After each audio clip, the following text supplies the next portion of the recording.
आज हम स्थानीय मान के प्रयोग से संख्याओं की तुलना करना सीखेंगे। यह वीडियो गणित विषय के लिए कक्षा 4 व 5 के लिए उपयोगी है। तो आइए जानते हैं कि इस वीडियो में हम क्या क्या सीखने वाले हैं।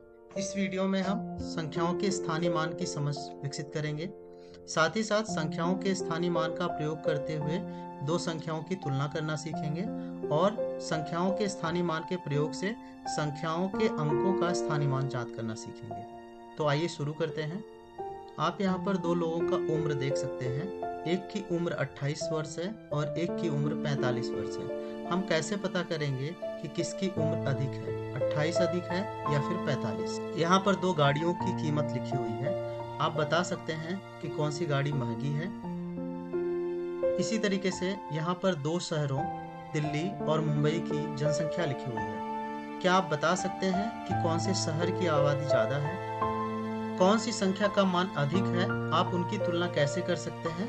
इसके लिए संख्याओं के मान को समझने के लिए हमें स्थानीय मान का उपयोग करना चाहिए। तो आइए जानते हैं कि हम संख्याओं का स्थानीय मान कैसे ज्ञात कर सकते हैं। तो यहाँ पर स्थानीय मान तालिका दी हुई है। तो स्थानीय मान के लिए हम इकाई, दहाई, सैकड़ा, हजार इत्यादि का प्रयोग करते हैं। यहाँ पर दो संख्याओं को व्यक्त करने के लिए दो तरीके दिखाए गए हैं।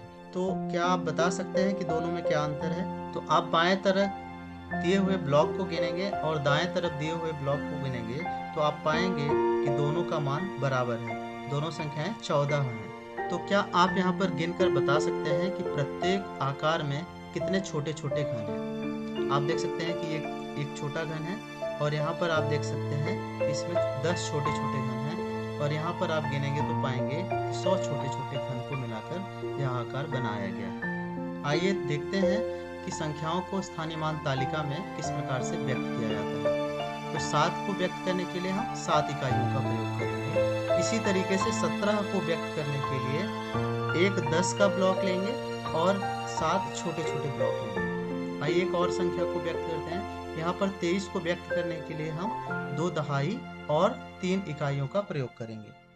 इसी तरीके से 40 को व्यक्त करने के लिए हम 4 दहाई और 0 इकाई का उपयोग करेंगे। अब हम 3 अंकों की संख्या 104 को कैसे व्यक्त करेंगे? तो यहाँ पर सैकड़े में 1 है तो हम एक 100 का ब्लॉक लेंगे और 4 छोटी छोटी इकाइयां लेंगे। इसी तरीके से क्या आप 123 को व्यक्त कर सकते हैं? बिल्कुल ठीक। तो यहाँ पर हम एक 100 का ब्लॉक लेंगे, 2 दहाई और 3 इकाइयां लेंगे। क्या अब आप 260 को व्यक्त कर सकते हैं? इसके लिए हम 2 सैकड़े, 6 दहाइयां और 0 इकाई लेंगे। क्या अब आप यहाँ पर बता सकते हैं कि प्रत्येक आकार में कितने घन हैं? यह एक घन है।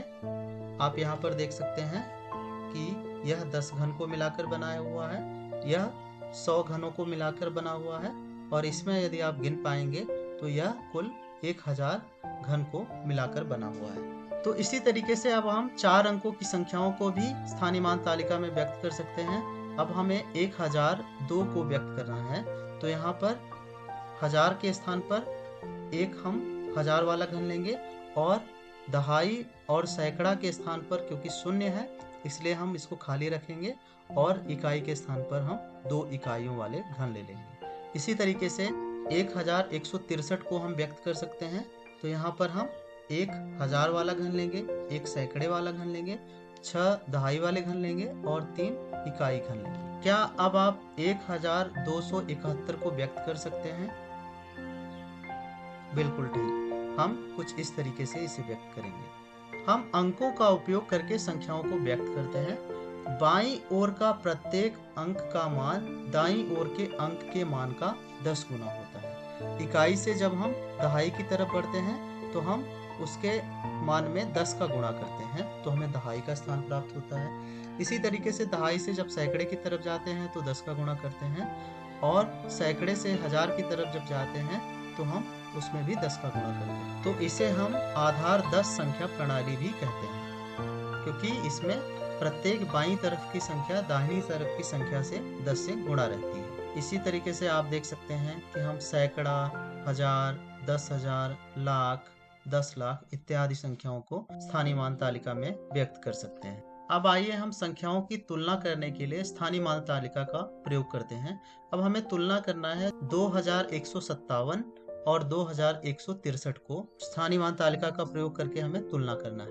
तो हम सबसे पहले इकाई के स्थान पर तुलना करते हैं और देखते हैं कि इकाई के स्थान पर दोनों संख्याएं बराबर हैं। फिर हम दहाई की तरफ बढ़ते हैं और यहाँ पर हम पाते हैं कि 2167 में दहाई के स्थान पर स्थित संख्या का मान अधिक है, इसलिए 2167 2157 से बड़ी है।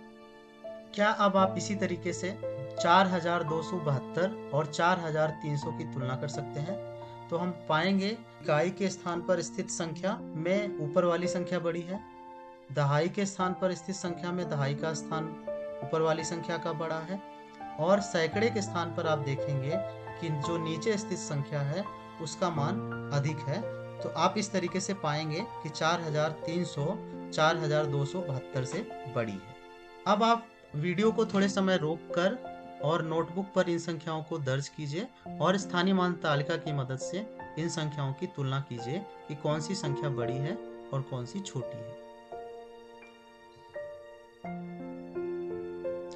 उम्मीद है कि आपने कुछ इस तरीके से संख्याओं की तुलना की होगी।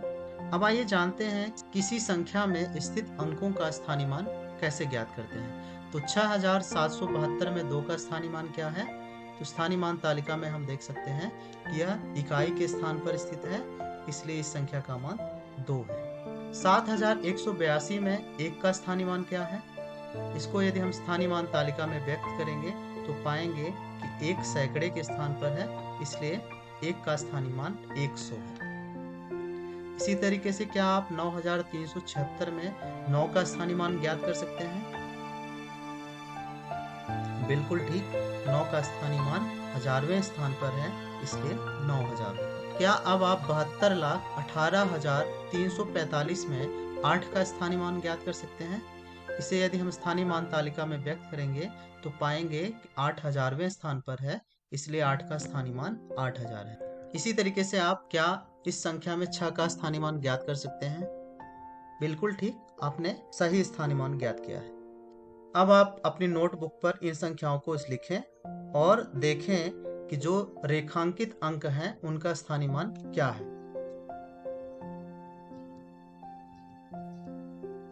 अब आप इस तरीके से अपने उत्तर की जांच कर लें। तो आज के वीडियो में हमने देखा कि किसी संख्या का स्थानीय मान कैसे ज्ञात करते हैं। साथ ही साथ हमने संख्याओं के स्थानीय मान का प्रयोग करते हुए 2 संख्याओं की तुलना करना सीखा और हमने संख्याओं के स्थानीय मान का प्रयोग से संख्याओं के अंकों का स्थानीय मान ज्ञात करना सीखा। अब आप नीचे दिए हुए प्रश्न का वर्णन करते हुए अपने मित्र को एक व्हाट्सएप संदेश भेजें। प्रश्न है, किसी संख्या का स्थानीय मान कैसे ज्ञात करते हैं? तो इस वीडियो में इतना ही। धन्यवाद।